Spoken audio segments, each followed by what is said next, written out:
เป็นอะไรตัวน่ะฮักแล้วบ่ฮักแล้ว หักแล้ว เอาซื้อมาให้ใหม่พี่น้องเนาะส่วนภาษาไทยเพิ่นเอิ้นยังไงอ่ะตัวนี้พูดอยู่บ่ หัว ฮะพั่ว คือหัว พั่วบ่เบิ่งดูคักอยู่ว่าตัวดีบ่ โอ้ นั่นแหละ คือสิแข็งอยู่ติรุ่นนี้เนาะ นั่งก็เห็นเช้าก็อยู่สัมภาษณ์ เอาเกรด A ผู้ใดพี่น้องเนาะ A เกรดค่ะเพิ่นว่า ไทยดิน้องน้องปัดชัยเนาะ จังว่าซื้ออยู่ฮั่นเวียดได้เลย คือตัวหนังสือไทย นะแต่ว่าซื้ออยู่ฮั่นเวียดมื้อนี้น้องมาใส่จะซอยอาดได้หรือบ่ฮะเด้อปวดก้านคอตื่นมื้อเช้านี่ก็แม่นลุกบ่ได้ ต้องใช้นอนคอตกหมอนเมื่อคืนนี่ให้แล้วสุกก็ได้สุกบ่ได้ก็กินยาแล้วสิพักผ่อนก่อนเพียงเนาะเพราะว่าคันนี้นี่ส่วนบ่ได้โอ้โทโอ้ไอ้บอกแล้วระวังยังว่าโอ้ยเกิดเหตุการณ์บ่คาดคิดอีกแล้วเพียงเนาะเอาได้เลยอยู่วันนี้เนาะระวังได้อยู่ว่าหัวแตกแล้วบ่บ่ได้แห้งบ่กินนี่ ไม่แตกก็มาจากไหน ไม่แตกโอ้ยบุ่มเลยมาอย่างนี้เนาะผม กินเหลื่อมไม่ โอ้ย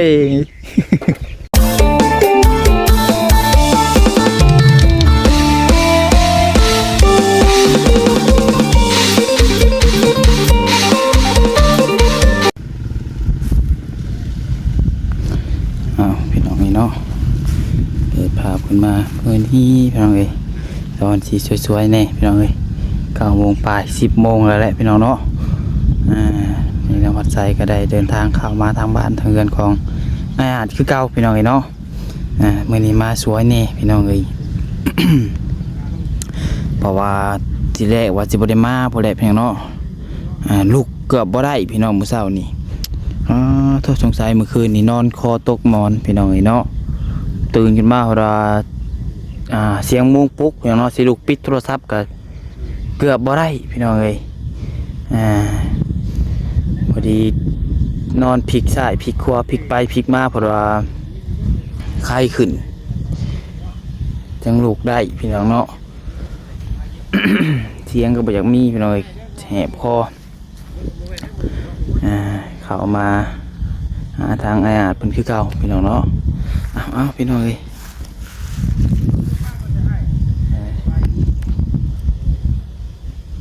ก่อนอื่นเบิดกราบทักทายสบายดีสวัสดีพ่อแม่พี่น้อง FC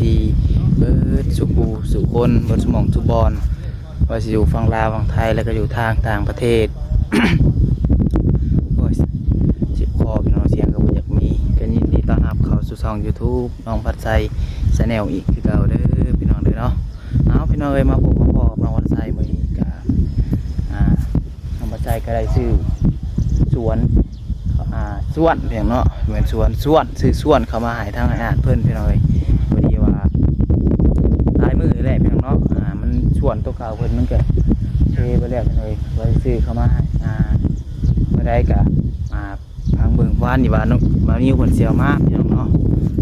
ส่วนน้องบัดไซก็มีอยู่พี่น้องตัวเก่าแต่ว่ามันตัวน้อยอันคืออันเดียวกันนั่นแหละแต่ว่ามันก็สิหักสิเพคือกันแล้วก็เลยว่าบ่เอามาขยาว่าซื้อมาให้เพิ่นใหม่เลยพี่น้องเนาะก็บ่ได้มีเงินผู้หลักผู้ใหญ่ทางใดดอกพี่น้องเอ้ยเป็นเงินส่วนตัวของน้องปัดไซแหละพี่น้องเนาะเพราะว่ามันก็จำเป็นนะพี่น้องเนาะเฮ็ดได้ส่วนมันก็จำเป็นเพราะว่ามันตัวนี้มันสิหักแล้วส่วนก็ส่วนยากขนาดพี่น้องเนาะคะแนนว่าส่วนดีนั่นนี่เนี่ยอุปกรณ์ดีเนี่ยก็มันก็สิแล้วไว้ส่วนดินกับพี่น้องเนาะคนละเด็กละน้อยนี่ไผมากก็โอ้ยจมน้ำแต่ส่วนพี่น้องเนาะส่วนก็สิหักสิเพแล้วเพิ่นว่าเนาะบัดนี้น้องปัดไซได้ซื้อมาให้เพิ่นใหม่เลยซะพี่น้องเนาะพี่น้องเอ๋ยจังใดกันเนาะเป็นเบิ่งไปชมน้ำกันเด้อพี่น้องเด้อเนาะครับให้พี่น้องเป็นกำลังใจให้เนี่ยพี่น้องคนละ1 ไลค์ 1 แชร์เป็นกำลังใจให้น้องปัดไซนะพี่น้องเนาะ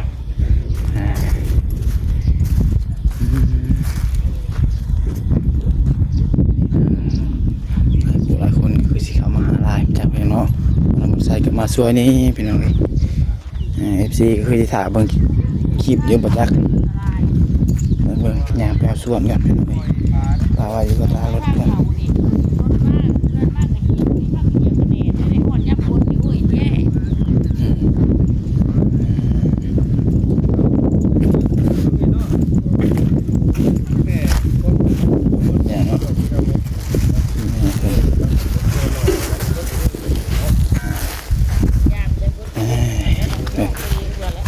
เริ่มมาเลยพี่น้องเนาะเริ่มก็ได้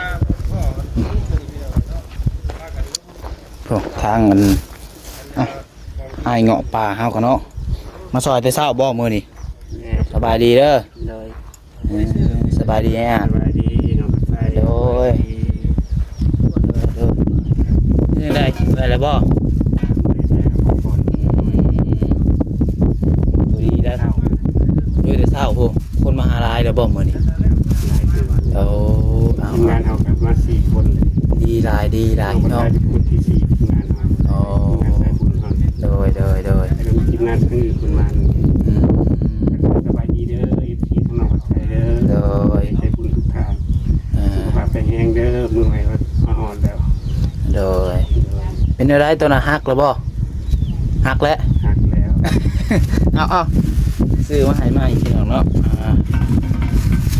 ส่วนภาษาไทยเพิ่นเอิ้นยังไงอ่ะตัวนี้พูดอยู่บ่ หัว ฮะพัว เลือดหัว พัวบ่เบิ่งดูคักอยู่ว่าตัวดีบ่ โอ้ นั่นแหละวัด โอ้อ่านได้อีกเนาะ ความซื่อสัตย์และนวัตกรรม อืม ความซื่อสัตย์และนวัตกรรม เกรด A ผู้ประจักษ์หาแม่นบ่เกรดบ่ล่ะ งามนะ เดี๋ยวงามบ่อืม เอาดามาใส่ ไปเอาดาบมาหาสายปะมาไอ้อาดมาหาดาบมาหาผ้ามาใส่มีบ่หาดาบเด้นี่ตัวนี้แล้วโอเคแล้วของใหม่เลยครับ เอาของใหม่เลยใส่ดูได้ป่ะ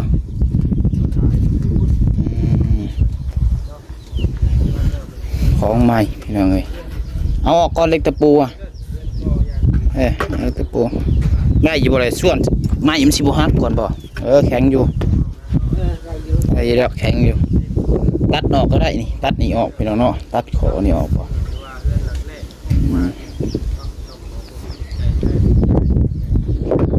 เอาพี่น้องเนาะ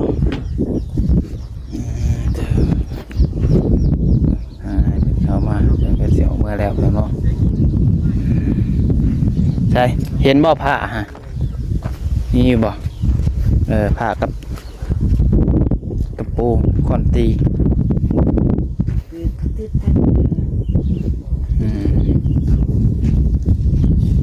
พี่มาพี่ก็ได้ผูกไปผูกไปมาไปผูกเม็ดมาถือซอยกันเนาะลอกกันยังไม่ได้แปลงเนาะโอ้ มีแต่เอามีแหวนแล้วแหวนมันมาห้องนี่มันสั่นเล็กนี่มันสั่นบ่ครับ โอ้เพิ่งได้เอาแหวนมาห้อง เลย โอเคเดี๋ยวเมื่อเบิ่งอยู่เพื่อนก่อนกระแจยังได้เห็นนี่เนาะ19บ่คือว่ากระแจยังวะโอเคเดี๋ยวอัน นี่เอาแหวนมาห้องน้าทำนี่ โอ้มันเรื่องแห้งอะไรอันนี้เนาะทางนี้ก็เรื่องทางนี้ก็พี่น้องเลย แล้วเอากระหันน็อตเข้าไปนี่ โอเคเอาเดี๋ยวเมื่อก่อนเมื่อ ระบีมี เดี๋ยวเมื่อเบิ่งก่อนมีอยู่บ่เพื่อนใช้ได้บ่ไอ้งอปลาเอิ้นซื้อเอิ้นจอกเพิ่นซื้อเพียงเนาะข่าวบ่ต้องได้เล้าอีกบ่จักนี่ซบเบิ่ง ถอนตะปูออกก่อน ว่า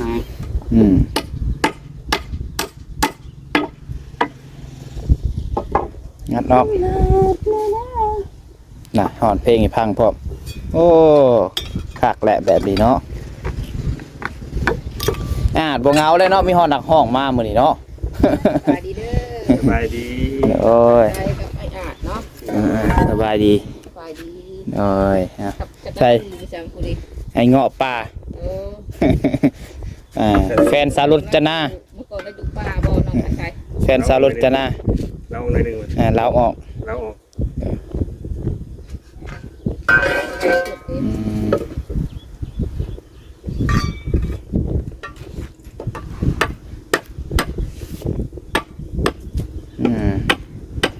กินข้าวกินน้ำนะพวกไอ้อาดเพิ่นนี่ กินแล้วเจ้า กินกับหยังน้อ โอ้ยกินกับไข่ คือบ่ถามข่อยใน ข่อยยังบ่ทันได้กินครับ ว่าเจ้าว่าสำน้อยว่าอยากลงทุน โอ้ยถามแต่อาจเนาะ เจ้าเงินเข้าเที่ยงเนาะ ยังบ่ทันได้กินพาวันซื้อส่วนใหม่เพิ่นก่อนพี่น้องเอ้ย โอ้เจ้าบ่ซื้อมามื้อนี้ แม่นมันละลายมือเลย คักแท้ เข้ากับสีเสือเลยนะพี่น้องเนาะโอ้เข้ากันเลยกับสีเสือให้อ่าน ไปใกล้ๆตู้เลย อืม โอ้ดีใจ ได้แล้วบ่จักไง ก็ได้ส่วนใหม่ เลย ลองมันเลิงได้เอาแบบพอดีครับยังบ่รุดน้อยอ่ะ เลยได้สร้างจีดแล้วเพิ่นเฮ็ด สร้างจีด ชื่อเพิ่นชื่อจีดเนาะนะบักเงาะปลา เอาก็ซื้อลาวอีกชื่อหนึงแม่นบ่เด้โอเค ได้ส่วนใหม่ใส่บ่ อ๋อโธ่ ตัวได้มือบน โอเคตอกพร้อมบ่นี่ แล้วก็ปูใส่น้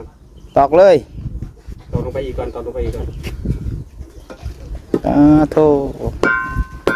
ลองถือหัวเจ้าเองได้ พวกคอนแล้วบ่เองพอแล้วได้แล้วตะปูตอกไส้บัดนี้แนวคักๆได้เชิงอยู่บ่ใหญ่โพดบ่จักตะปูกะใหญ่โพดตัวน้อยบ่มีบ่ นอนนี่หรอ เบิ่งทางนี่ทางงูว่าจับผมที ใหญ่แห้งอีหลี ทางอยู่ในเล่น เกลือตอกใส่รถบ่มันสินั่นตอกใส่กะ เล่น เอาตัวน้อยเอาเบิดหน้าดินโกงเป็นฟูนด้วยดิ บ่ได้มีเมื่อยบัดนี้บ่ฮะ ลงตกมาเนาะ เด็กของใหม่เด็กเมื่อยแล้วเนาะ คือสิแข็งอยู่ติรุ่นนี้เนาะ นั่งก็เห็นเช้าก็อยู่ข้าง เอาเกรด A ผู้ใดพี่น้องเนาะ A เกรดค่ะเพิ่นว่า โอ้คนไทยดิเนาะน้องผัดชัยเนาะ จังว่าซื้ออยู่หันเวียดได้เลย คือตัวหนังสือไทย นะ เสือซื้ออยู่หันเวียด การนกเนาะ เลยดีบ่ข่อยบ่ได้ฮู้ได้ข่อยซื้อไปซื้อ ข่อยซื้อบ่ได้แม่นมีหุบนกหุบหนูแบบนี้ได้ คงพายอยู่จักข่อยกับฮู้คือกันเนาะ ใช่ใหม่ยังอ่านบ่เป็น เปิดตัวครั้งแรก โอ้ รุ่นใหม่อีกพี่น้องตะปูน้อยมาตอกใส่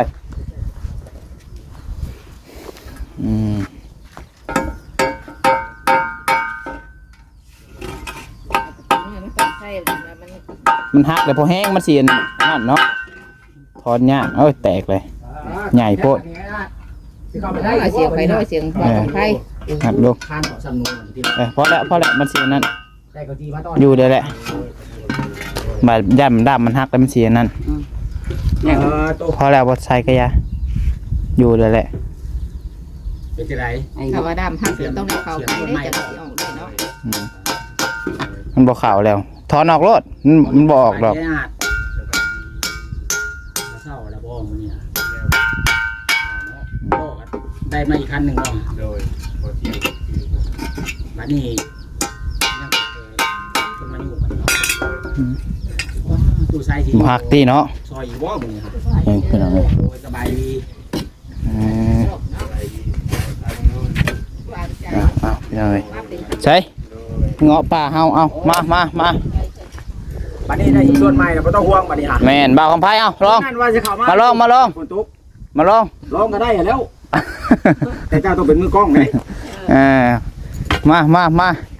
ลองของใหม่พี่น้องเบิ่ง บัดนี้ลองของใหม่ เทียบบ่ได้ติดบัดนี้ตัวนี้เนาะคนละรุ่นพี่น้องเลยเอ้า ไปถัดมาทางนี้มาทาง ใส่เบาจีด มาทางเงินคนส่งให้งานซอยบัดนี้พี่น้อง อ้าวซะ สบายดี โดยสบายดีบอกกันไป คือกันเด้อ โดย ในใหม่แค่บัดนี้ฮะเดี๋ยวส่วนใหม่ แม่นหากระซื้อมาเอาลองดูเจ้า ยังคิวซีทั่วอยู่ดีฮะ โดย ลองดูเจ้าฮะ เบิ้งข่อยชวนบ่ได้ข่อยนั่นปวดกันคออยู่นี่ ลมก่อนเด้ออ๋อตู้ขับอีนี่ฮะ คักอยู่บ่ ขับกันยังนี่ที่ได้มันดินเหนียวเนาะ เอานี่ของเพิ่นเอาก่อนเดี๋ยวของเพิ่น ทิมเลยตัวเก่าบ่ เราก็ใส่แล้วอ่ะคนถึงว่าเพิ่นแต่มื้อนั้นได้นี่ฮะปาดน้องแน่ที่ปัดเยอะแต่เมื่อก่อนบัดคนน่ะทอดปลาตาได้เนาะเส้นน่ะให้เพิ่นใช้ฮอด 100%โลดบัดนี้ฮะ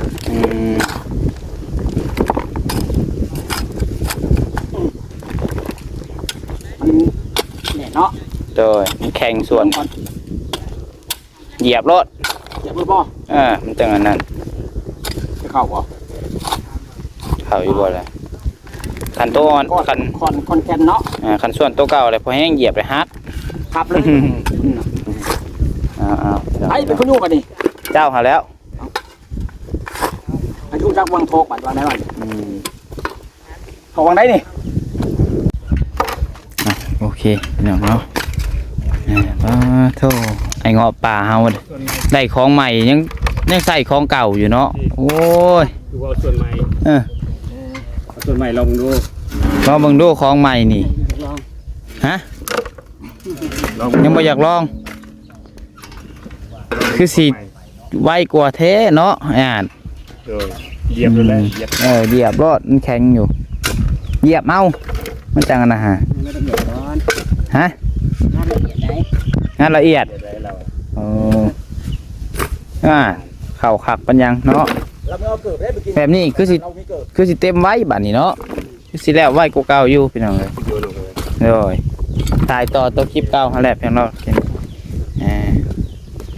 เมื่อนี้น้องมาใส่จะซอยอาจได้หรือบ่เด้อปวดก้านคอตื่นมื้อเช้านี่ก็แม่นลุกบ่ได้ ต้องใช้นอนคอตกหมอนเมื่อคืนนี่ให้แล้วสุกก็ได้สุกบ่ได้กะให้บอก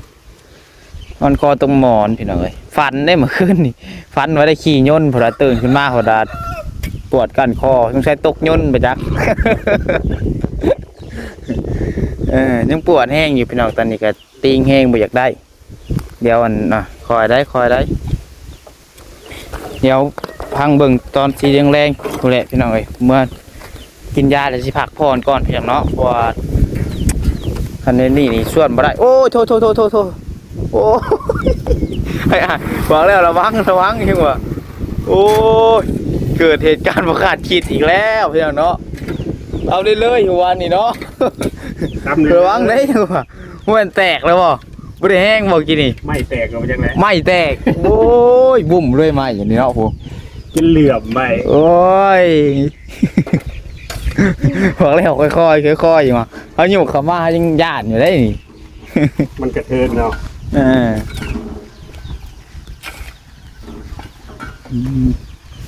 คอยเห็ดไปไข่เ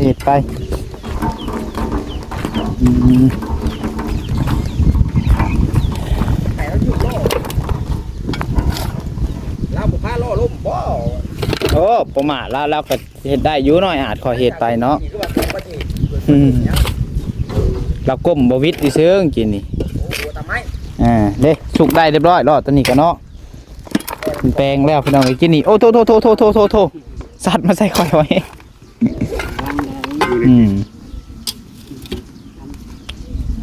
คอยเห็ดไปก่อนให้อาจชวนเอาขนาดนั้นอยู่รอดตัวนั้นมาให้อาจเด้อมาใส่มึงชอยก็ได้พี่น้องปวดกันคอแห้งดีพี่น้องเนาะ2 คันเลยบัดนี้เนาะโอ้ยไว้อยู่ดอกชวนก็ได้ชวนใหม่ ต้องของใหม่ก่อน นอกของใหม่ป่ะ ไอ้อาจเดี๋ยวผมให้อยู่คนเข็น ให้บ่าวคำไพ่มาเคนพี่น้องเนาะ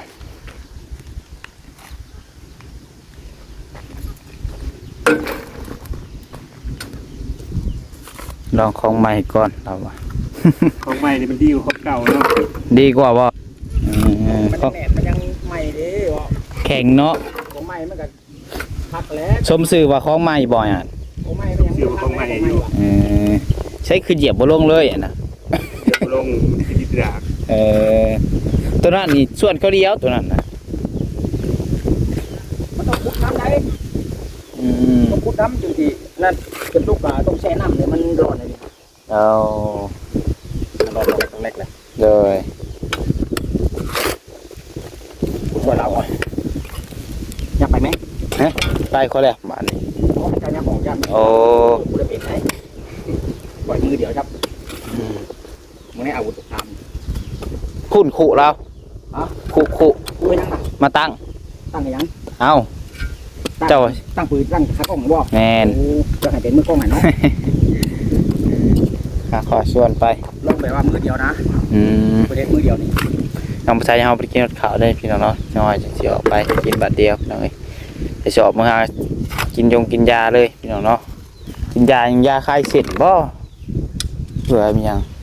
เคยเป็นอยู่พี่น้องเอ้ยเนาะนอนคอตกหมอนเลยปวดแท้เฮ็ดหยังก็จนบ่ได้เด้นี่ทิ้งได้หนึ่งนี่อ้าทุกอยากว้าวพี่น้องเอ้ย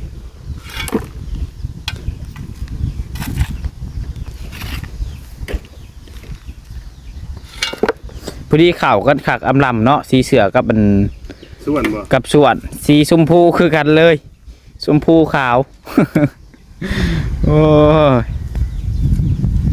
เอา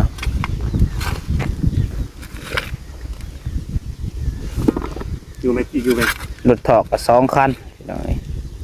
ขาดจะพ้นเกณฑ์บัตรเนี่ย ขาดแต่คนเข็นเจ้าน้องปัสไซบทเจ็บเนี่ยโอ้ยเขาเดียวสันนี่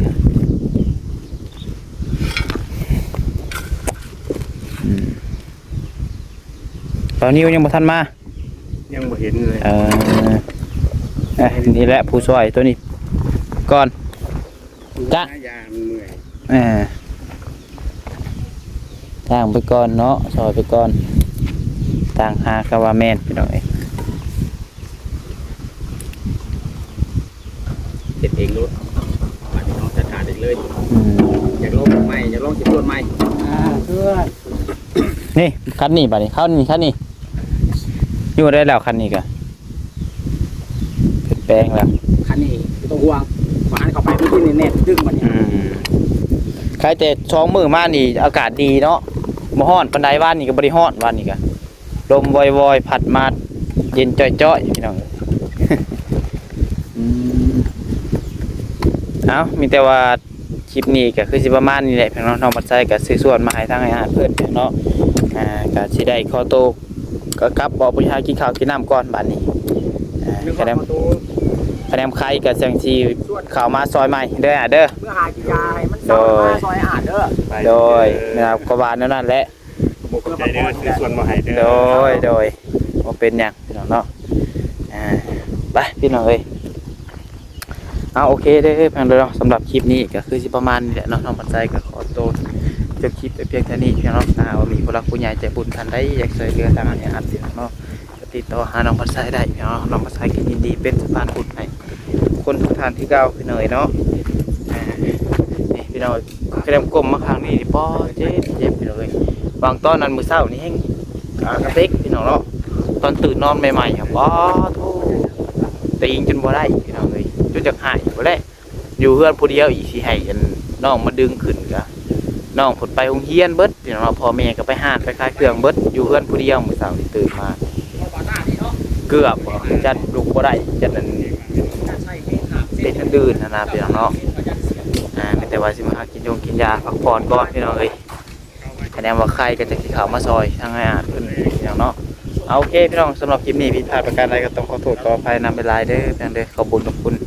FC ทุกคนที่เข้ามาชมคลิปน้องใจจนจบเนาะโดยสุดท้ายนี้ก็ขอให้ทุกคนอยู่ดีมีแรงสุขภาพร่างกายแข็งแรงอยู่เย็นเป็นสุขพี่น้องเอ้ยขอกล่าวคำว่าสบายดีครับแพงคือเก่าเด้อ